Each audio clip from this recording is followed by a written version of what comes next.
일하다 죽지 않게.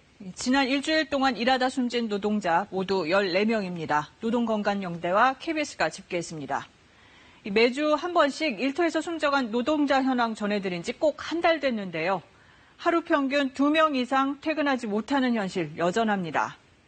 지난 27일 하루에만 제주와 경기도 부천 또 강원도 원주에서 바퀴에 지게차에 철제 구조물에 깔려 노동자들이 목숨을 잃었습니다. 노동자가 일터에서 당하는 사고 가운데 추락 다음으로 많은 게 이런 깔림 사고입니다. 일터에서 안전조치만 잘 돼 있다면 그만큼 어렵지 않게 막을 수 있는 게 또 깔림 사고라고 합니다.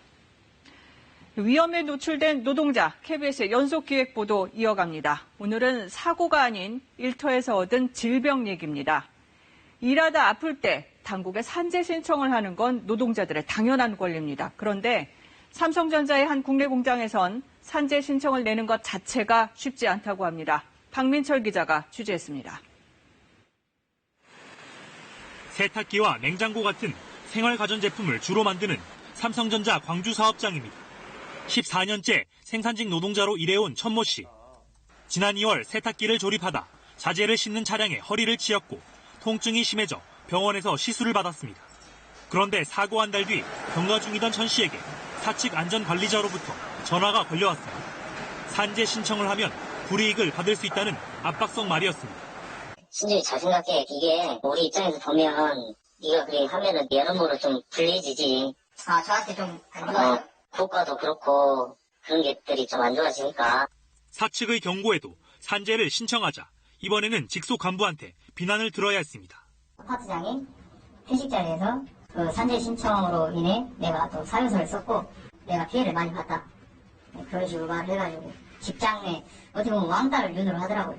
습관성 어깨 탈골 증상이 있는 입사 16년 차 이모 씨도 지난해 말 비슷한 경험을 했습니다. 사원을 대표하는 노사협의위원에게 산재 관련 면담을 신청했는데도 냉담한 반응만 돌아왔습니다. 협의원한테 넌지시 물어봤죠. 이거 뭐 산재 처리해도 되겠냐. 내 생각도 하지 말아라. 답변이. 광주 사업장 노동자 53명을 대상으로 한 설문조사에서 응답자 대부분인 49명이 근골격계 질병을 경험했다고 답변했습니다. 그러나 산재 신청자는 단 한 명도 없었습니다. 그 이유를 묻자 64%가 인사상 불이익이 우려돼서라고 응답했습니다. 사측의 회유와 압박 때문이라는 답변도 있었습니다. 압력과 회유 또는 인사고과의 불이익 이런 것 때문에 산재 신청을 실제 못한 그런 분위기가 조장되었다면 저는 사실상 산재 은폐라고 봐도 되지 않을까. 산재 은폐가 확인된다면 산업안전보건법에 따라 형사처벌될 수 있습니다. 삼성전자 측은 임직원이 산재를 신청할 경우 적극 지원해주고 있다며 불이익을 주는 건 사실이 아니라고 밝혔습니다. KBS 뉴스 박민철입니다.